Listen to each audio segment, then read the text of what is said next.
52절까지의 말씀입니다. 요한복음 7장 45절부터 52절까지의 말씀입니다.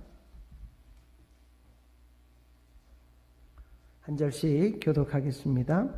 아랫 사람들이 대제사장들과 바리새인들에게로 오니 그들이 묻되 어찌하여 잡아오지 아니하였느냐.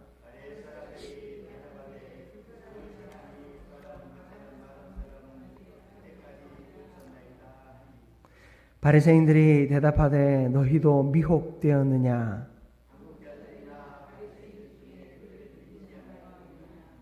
율법을 알지 못하는 이 무리는 저주를 받은 자로다.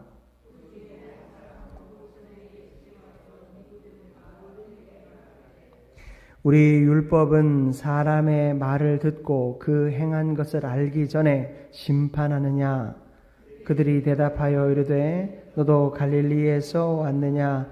찾아보라. 갈릴리에서는 선지자가 나지 못하느니라 하였더라. 아멘. 할렐루야. 아멘. 오늘 이 수요 예배 가운데 또 나오신 여러분을 환영하며 축복합니다. 하나님께서 우리 가운데 또 은혜 주시고 또 말씀 가운데 기도할 때 하나님의 놀라운 응답과 또 생명의 영을 우리 가운데 부어 주실 줄 믿습니다. 우리 서로 바라보면서 이렇게 인사 한번 나눴으면 좋겠습니다. 하나님 안에서 많은 은혜 누리시기 바랍니다. 아멘. 하나님 주시는 은혜가 우리 가운데 가득할 줄 믿습니다. 여러분, 오늘 우리가 읽은 이 요한복음 7장 45절에서 또 52절까지의 말씀을 보면 예수님께서 사람들을 향하여 똑같은 말씀을 전하셨습니다. 목사님, 예수님께서 설교를 하러 나오셔가지고 여기 1분단에게 2, 3분단은 잠시 나가 있으라고 하고 1분단을 통해서 다 이야기를 하시고 또 끝나고 나서 1, 3분단 나가시라고 하고 2분단을 통해서 또 다른 말씀을 주시고 또 1, 2분단 다 나가시고 3분단만 남으라고 해서 말씀을 주신 것이 아니었습니다. 모든 회중이 한 자리에 있을 때 예수님께서는 말씀하셨습니다. 그런데 이 말씀을 들은 사람들의 반응이 제각각입니다. 모두가 똑같은 말씀을 듣지만 그 말씀을 이해하는 바도 다르고 또 그 말씀을 전하는 이를 바라보는 시선도 다릅니다. 그리고 그 말씀을 삶에 적용하는 방식도 다 다릅니다. 오늘 우리는 변함없는 하나님께서 변함없는 말씀으로 변함없는 은혜를 주심에도 불구하고 그 말씀을 듣는 우리의 마음 상태에 따라 그 말씀을 받아들이기도 하고 때로는 받아들이지 못하기도 하고 심지어 오해하기도 하는 우리의 상태를 한번 돌아보기를 원합니다. 그리고 우리가 이 말씀 앞에 어떠한 모습으로 서야 할지 깨닫고 또한 그 깨달음 속에 기도하게 되는 저와 여러분들 되시기를 주님의 이름으로 축복합니다. 여러분, 1960년대에 아주 유명했던 이 복싱 선수 무하마드 알리를 아마도 보셨거나 보지 못했으면 이름이라도 기억하는 분들이 아마 다 계실 것입니다. 그는 1960년에 18세의 나이로 미국 국가대표로서 로마 올림픽에서 복싱 금메달을 목에 달았습니다. 당시에 미국은 흑인 차별이 아주 심한 시대였죠. 무하마드 알리는 자신이 이 올림픽 경기에서 미국 국가대표로서 복싱에서 금메달을 딴 순간 이제는 인종차별로 천대받던 그 시절은 이제 끝이 났다. 나에게도 이제 빛이 왔다.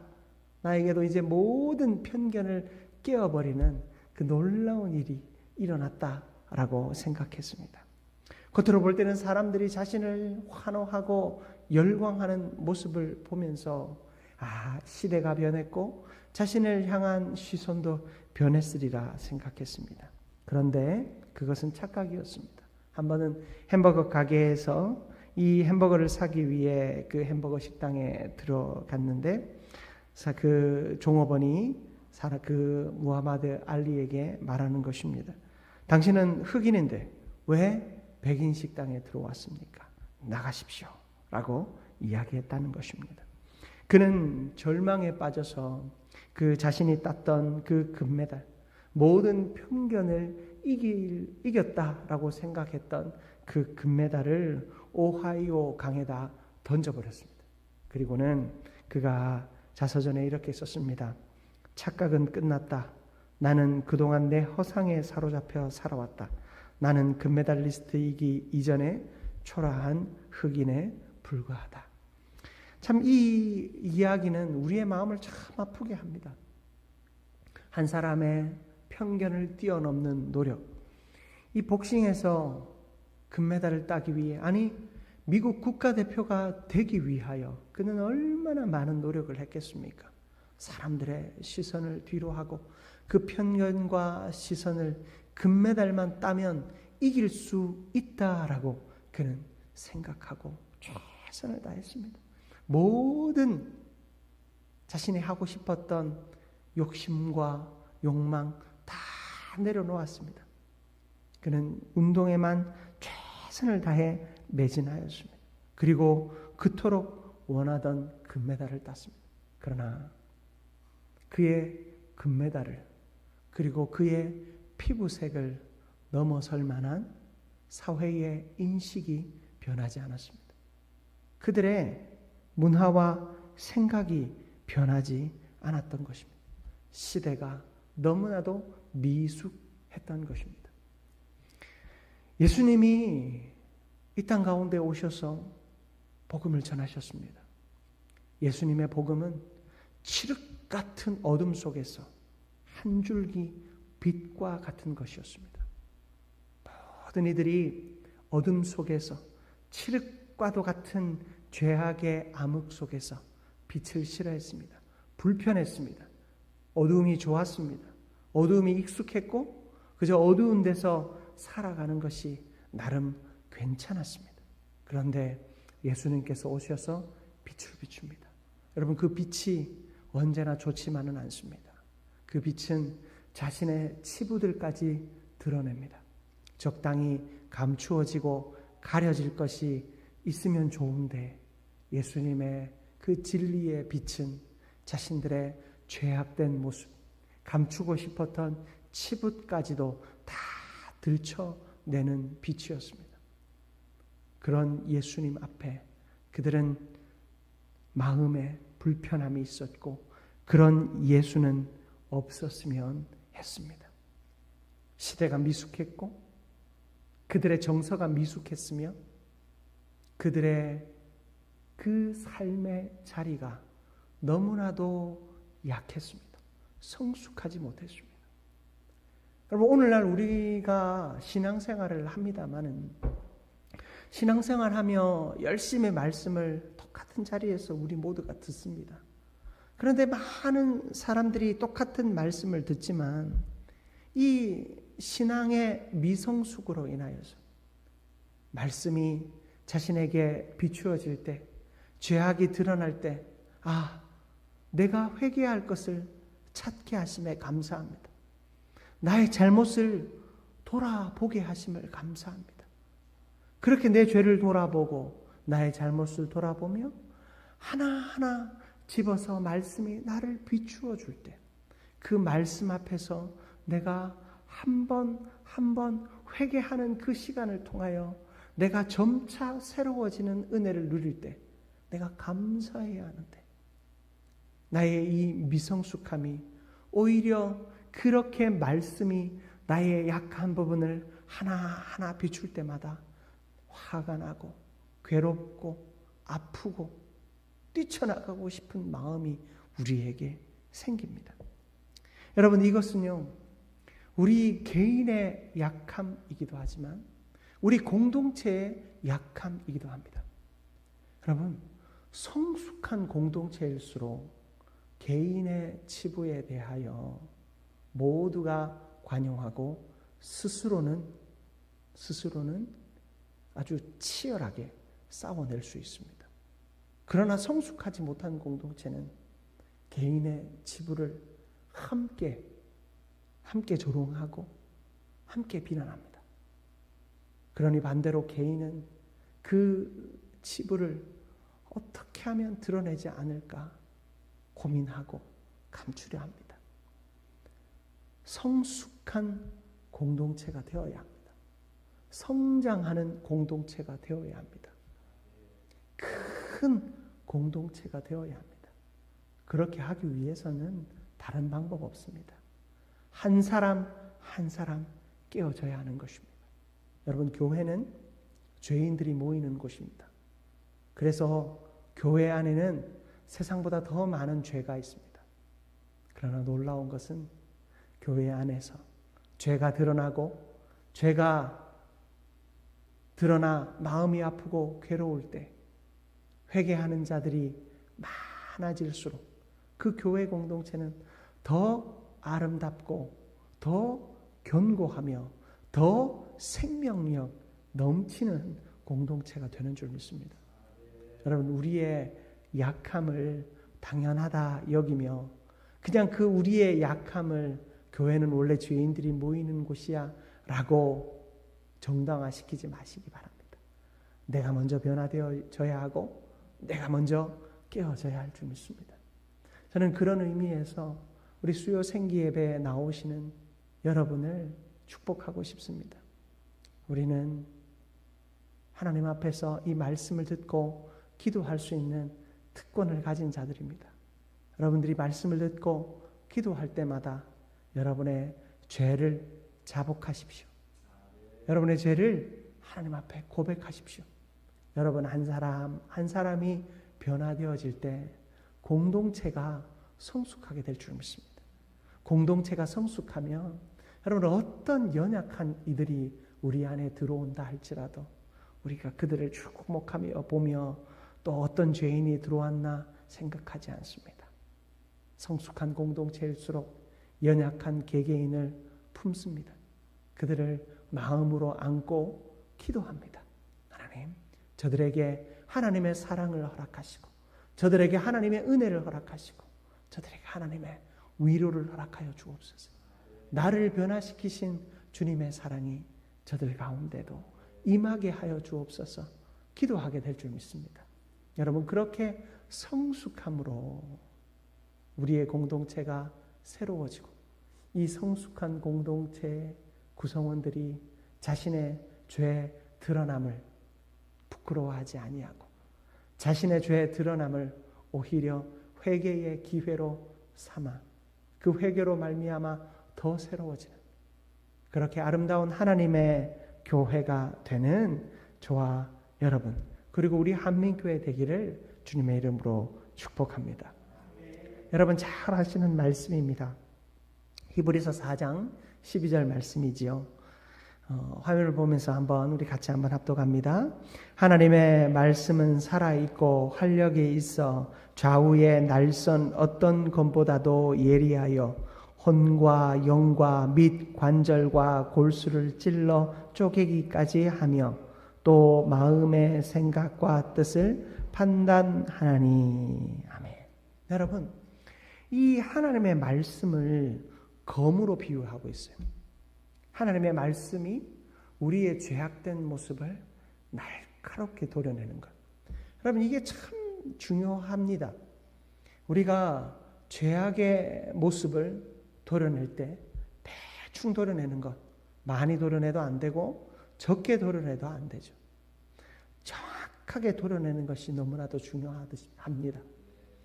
하나님의 생명의 빛, 요한복음이 말하는 우리 가운데 빛으로 오신 예수님의 빛 역시 마찬가지입니다. 요즘에 레이저 아시죠? 아주 예리하게 아주 정확하게 무언가를 도려내고 무언가를 태워냅니다. 마찬가지로 그리스도의 빛은 우리의 약함을 아주 정확하게 찌릅니다. 때로는 그것이 많이 아프게 느껴질 수도 있습니다. 그러나 그 예리한 빛이 우리를 비출 때 여러분 우리로 하여금 죄악된 삶과 하나님의 공의로운 삶을 정확하게 구분하게 하고 우리의 약함을 치료하실 줄 믿습니다. 여러분, 그 하나님의 말씀이 우리를 온전히 치료하게 되는 역사가 있기를 주님의 이름으로 축복합니다. 오늘 말씀의 이야기는 여러분 그러하지요.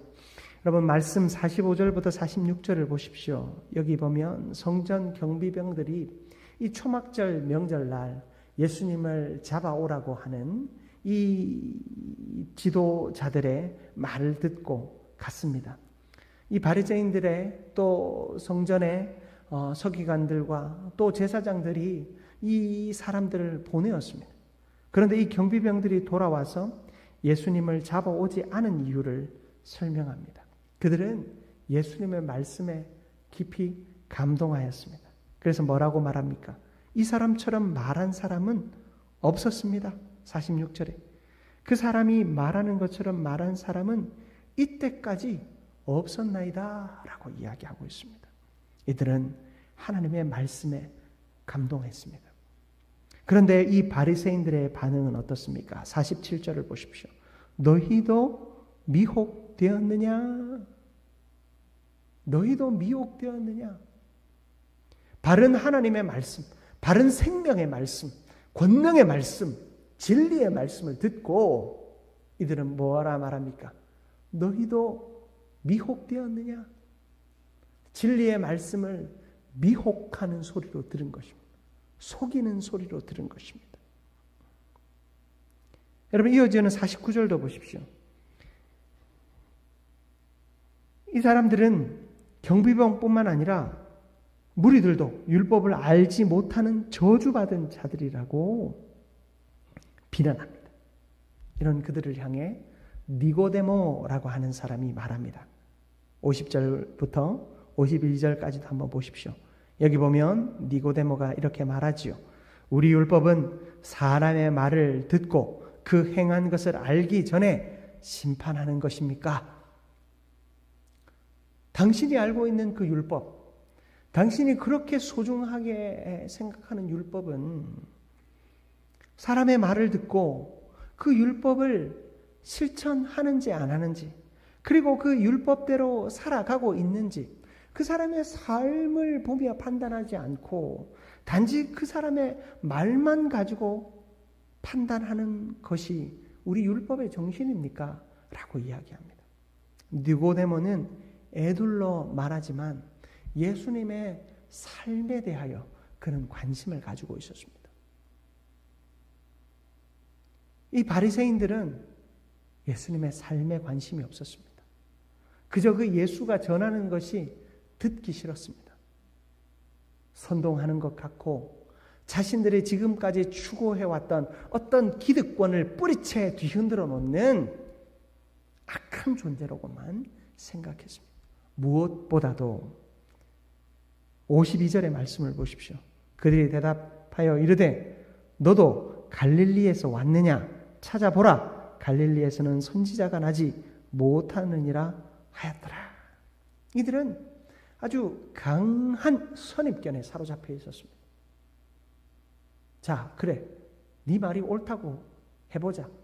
하지만 저 사람은 선지자라고 말할 수 없다. 왜냐하면 갈릴리에서는 선지자가 나올 수 없기 때문에. 여러분, 갈릴리는요 죄인의 도시였습니다. 여러분, 성경 이 배경으로 볼 때 사실 갈릴리는요 아주 철저하게 헬라화된 곳이었습니다. 갈릴리는 영적으로 볼 때도 사람들이 저들을 보면 많이 타락했다고 볼 수밖에 없는 곳이었습니다. 갈릴리는 헬라화된 도시 중에 가장 대표적인 도시들 중에 하나였어요. 그곳에서 예수라고 하는 사람이 나왔대요. 저 예수는 근본부터 틀려먹은 사람이라고 생각하는 겁니다. 갈릴리에는 죄인들이 많이 유배되어 살기도 했습니다. 그리고 거기에는 그 철저하게 헬라화되어 있는, 지금으로 말하면 그 세상 때가 많이 묻은 서구 문명이라고 해야 될까요? 그런 문명이 가득한 곳이었기 때문에 사람들은 그 갈릴리에 있는 사람들을 인정할 수가 없었습니다. 역사적으로 보나 지금 눈에 보이는 바로 보나 인정할 수 없는 곳이었습니다. 그런 예수를 향해 이들은 철저한 선입견 속에서 바라봅니다. 네 말이 아무리 옳다고 해도 그곳에는 봐, 성경에서도 갈릴리에서 어떻게 선지자가 나오겠어? 철저한 선입견 속에서 말하고 있습니다. 여러분, 우리는 이 선입견의 자리에서 벗어나야 합니다. 말씀은 말씀 그대로 받아들여야 하는 것. 말씀이 나를 향하여 나의 죄를 찔러 쪼개는 예리한 검과 같이 다가올 때 그 검을 애써 무시하지 마십시오. 사랑하는 성도 여러분, 우리는 선입견과 고정관념의 장애물을 뛰어넘어야 합니다. 바리새인들은 예수님의 말씀을 듣고도 받아들이지 않았습니다. 자신들의 신념과 자신들의 고정관념에 철저하게 사로잡혀 있었기 때문에 예수님의 말씀을 듣지 못했습니다. 자신들의 율법적 지식에 사로잡혀 있었습니다. 누가 뭐래도 자신들은 율법을 잘 아는 사람이라고 생각했습니다. 그러나 그렇지 않았습니다. 예수님께서 율법의 정신을 말씀하셨죠. 한마디로 말하면 무엇입니까? 율법의 정신은 사랑입니다. 하나님을 깊이 사랑하고 그 하나님의 깊이 사랑하는 저와 여러분이 서로가 서로를 사랑하는 것입니다. 누구의 사랑으로요? 예수 그리스도의 사랑으로. 하나님의 사랑으로. 하나님의 인애로 우리가 서로 사랑하는 것입니다. 우리가 자주 이렇게 인사하지요. 예수님의 이름으로 사랑합니다. 여러분, 예수님의 이름으로 사랑합니다 하는 이 인사는 율법의 그 고귀하고 숭고한 그 아름다운 정신에 입각한 인사인 거예요. 우리가 예수 그리스도의 이름으로 사랑합니다 라고 고백할 때는 여러분, 우리 안에 그 율법의 모든 그 가르침의 정점에 있는 하나님의 인애와 사랑, 우리를 한없이 사랑하셔서 그 아들 예수 그리스도까지 내어주신 그 십자가의 사랑을 묵상하며 고백해야 되는 것입니다.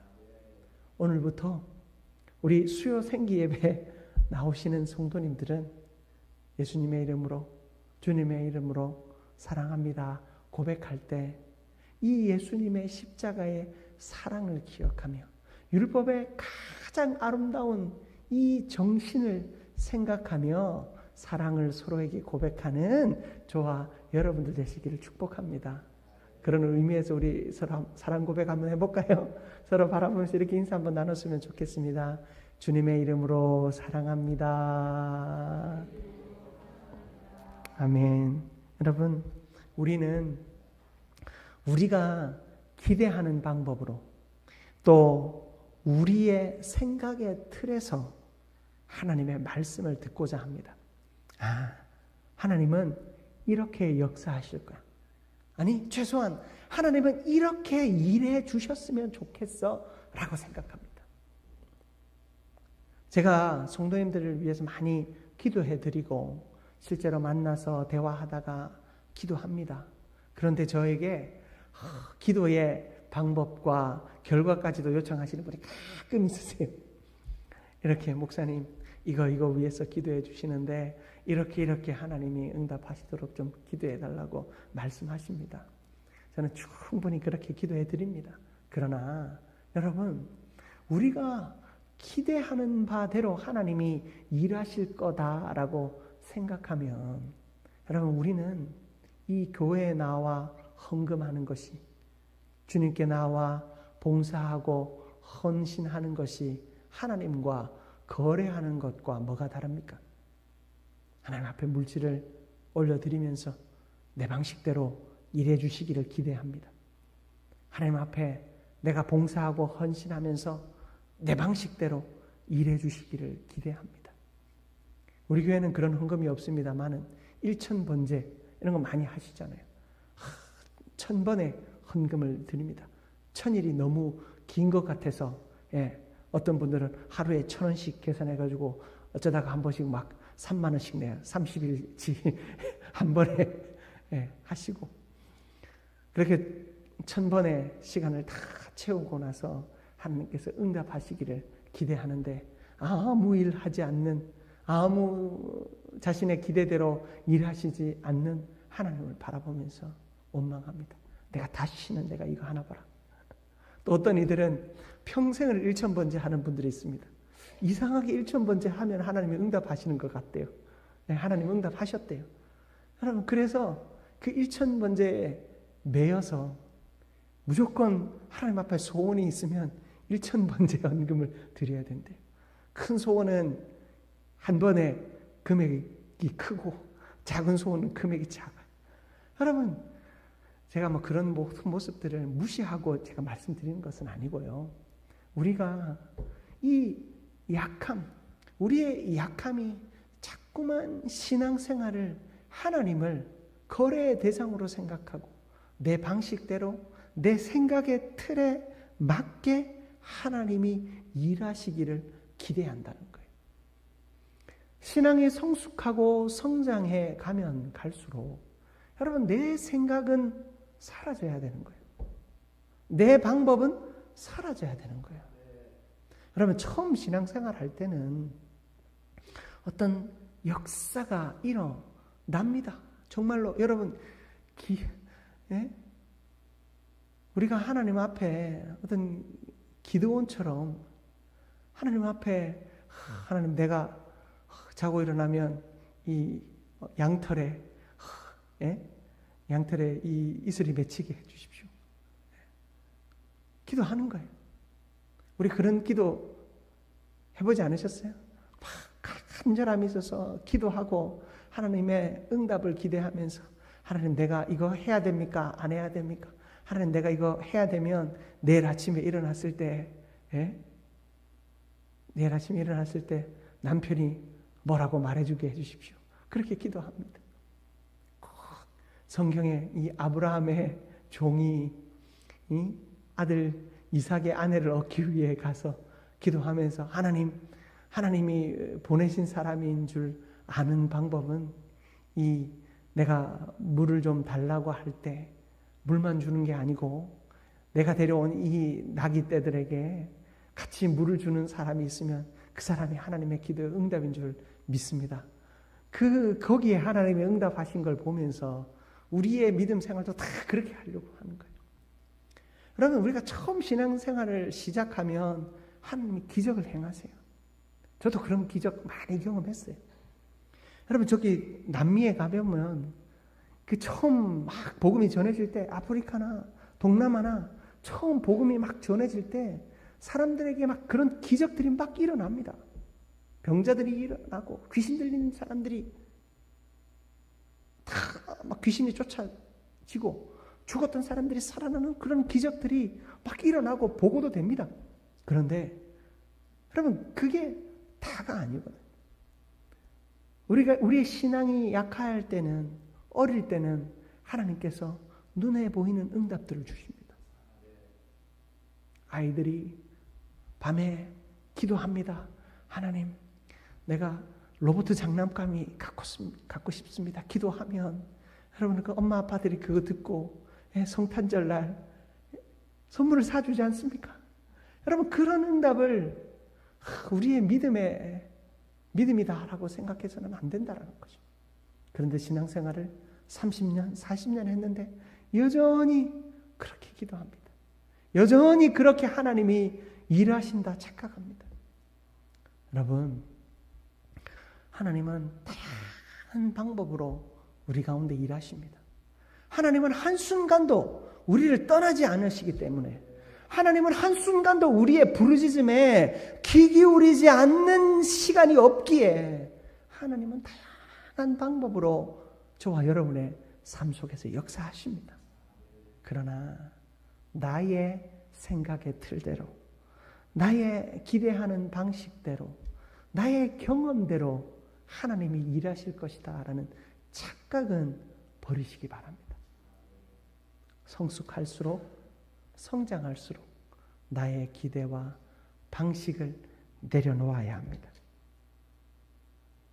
비록 그렇게 하지 아니하실지라도, 그리하지 아니하실지라도 감사할 줄 알고, 그러지 않으심이 오히려 하나님의 응답임을 깨달을 수 있는 놀라운 성숙함이 우리 가운데 있어야 할 줄 믿습니다. 여러분, 그런 성숙함들이 우리 가운데 쌓여질 때, 그런 성숙한 이들이 우리 가운데 있어질 때, 이 무하마드 알리와 같은 사람이 금메달을 오하이오 강에 던져버리는 일이 일어나지 않게 되는 것입니다. 여러분, 한 사람을 낙심하게 만들고 한 사람을 하나님으로부터 떠나게 만드는 죄가 얼마나 큰 줄 아십니까? 여러분, 우리는 하나님 안에서 완전히 성숙해 나아가야 합니다. 여러분, 오늘 성전 경비병들, 이 성전 경비병들은 이 율법의 말씀을 듣고 이들은 말씀이 어떤지 몰랐어요. 당시 성경 경비병들은 힘만 쓸 줄 알지 무식한 사람들이었을 겁니다. 그런 그들이 듣기에도 저 말씀은 뭔가 다르다라는 것이 느껴지는 거예요. 성전 경비원들은 돈을 받고 예수를 잡아오면 끝이에요. 다른 무슨 생각할 게 있습니까? 그런데 예수를 잡으려 갔는데 예수가 전하는 말씀을 들었더니 내 배움이 없는 내 지식 속에서도 뭔가 다르다라는 것이 느껴졌어요. 어쩌면 그것이 겸손일지도 모르겠습니다. 여러분, 겸손은요, 진리를 분별할 수 있는 길을 열어줍니다.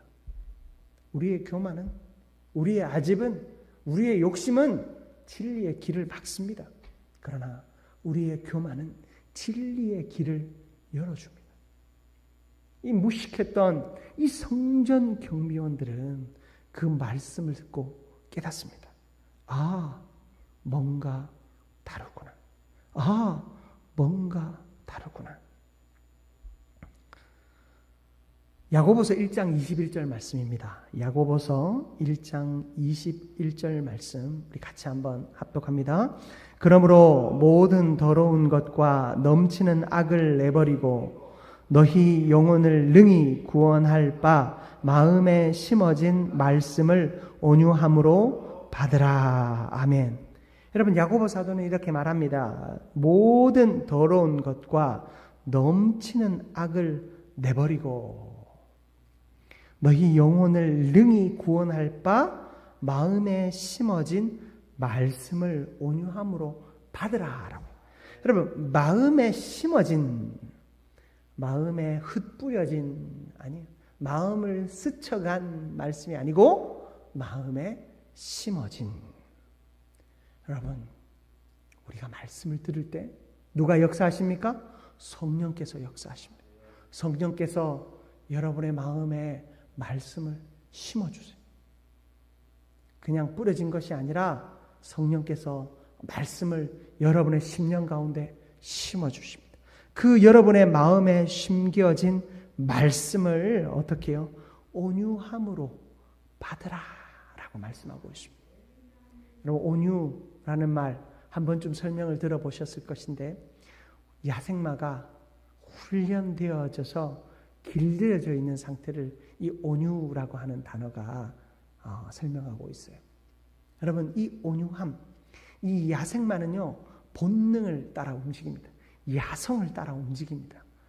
어디 매여 있지 못합니다. 야생마는요, 날뛰어야 됩니다. 그런데 그 야생마를 길들일 때 그 말이 가진 폭발적인 힘이 어때요? 앞으로 나아가는 데 쓰여집니다. 전쟁에서 그 말이 쓰여질 때는 아주 어느 무기보다도 재빠르고 아주 기동성 있는 전투의 무기가 될 것이고 말을 달리는 경마 선수에게 그 말은 최고의 경주의 도구가 됩니다. 그 야성이 다스려질 때, 야성이 훈련되어질 때 그렇게 되는 거죠. 바로 온유라고 하는 것은 그런 것입니다. 우리가 하나님의 말씀 앞에 우리의 심령 가운데 심겨진 그 말씀을 온유함으로 받으라라고 하는 것은 나의 이 본성으로 받으라는 것이 아니라 하나님의 성령 안에서 하나님 앞에 겸손함으로 훈련되어진 내가 그 폭발력 있는 그 야성으로 그 말씀을 받아서 그 말씀이 내 삶을 통해 마치 적토마처럼 사용되어지고 어떤 말의 아름다운 그 경주의 모습으로 사용되어져야 한다라는 것을 이야기해 주고 있는 것입니다. 사랑하는 성도 여러분, 말씀을 겸손히 받을 때 여러분 그 말씀이 우리 안에서 생명력 있고 생동감 넘치는 역사를 이루게 할 줄 믿습니다. 사랑하는 성도 여러분, 우리는 똑같은 말씀을 듣습니다. 그러나 그 말씀을 편견 속에서 들으면 그 말씀은 아무 의미가 되어지지 못합니다. 그러나 그 말씀을 하나님의 음성으로 들을 때 우리의 죄가 낱낱이 드러나고 우리의 약함을 찌를 때 여러분 그것이 쪼개어져서 거룩함이 드러나고 모든 죄악은 도말되어질 것입니다. 여러분 그렇게 말씀 안에 우리는 참 변화를 누리게 될 것입니다. 사랑하는 성도 여러분, 말씀을 좀 마무리하기 원합니다. 우리는 두려움과 또 이 시대적 압력 앞에 흔들리지 않는 야성이 필요합니다. 우리가 말씀대로 살아가고자 하면 때로는 우리를 너무나도 힘들게 흔들어 놓는 세상에 많은 일들이 있습니다. 여러분들의 자녀의 문제일 수 있고 남편과 아내의 문제일 수 있습니다. 직장의 문제일 수 있고 또 경제의 문제일 수 있고 또 관계의 문제일 수도 있을 것입니다. 심지어 교회 안의 문제일 수도 있을 것입니다.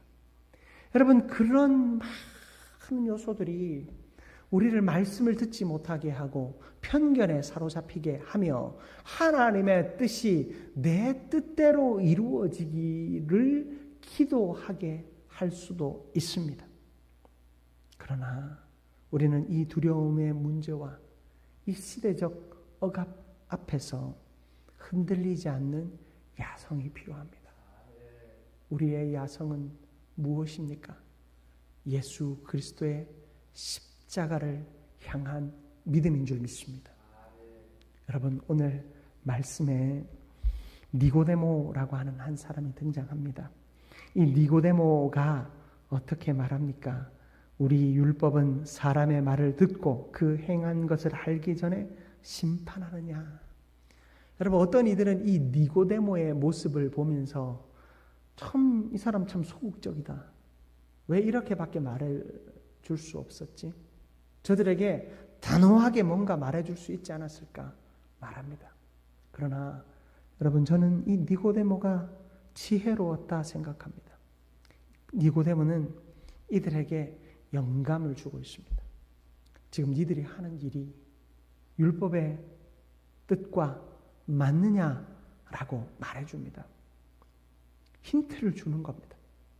여러분 우리는 세상 속에서 뭔가 세상을 완벽하게 변혁시킬 수 있는 권세와 능력이 없습니다.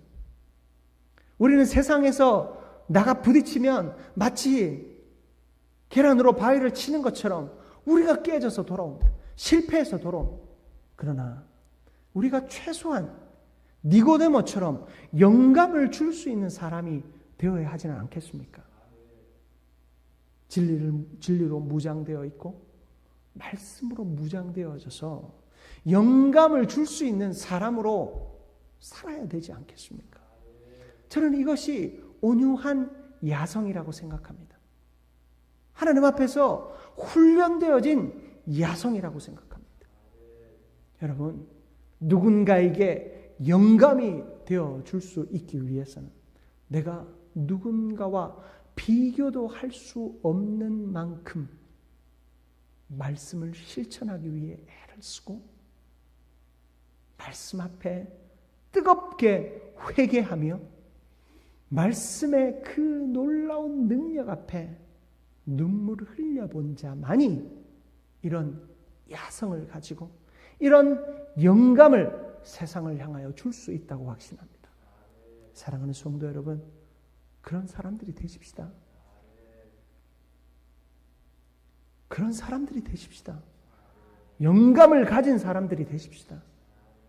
나의 가정을 위해, 내 사랑하는 자녀들을 위해, 내 남편과 내 아내를 위해, 내 부모를 위해, 내 믿음의 교우들을 위해, 그리고 이 나라와 민족과 세계 열방을 위해 영감을 줄 수 있는 사람이 되십시다. 우리가 그렇게 깨어 일할 때 시대가 변할 줄 믿습니다. 이 사회가 변할 줄 믿습니다. 하나님이 우리를 통해 그 역사 이루기를 원하십니다. 여러분, 그 꿈을 가지고 오늘도 믿음으로 내가 먼저 하나님의 말씀 앞에 엎드리고 편견과 그 모든 나의 악함을 다 주 앞에 내어놓고 말씀을 말씀대로, 생명을 생명대로, 능력을 능력대로 받고 은혜를 누리는 인생 되기를 주님의 이름으로 축복합니다.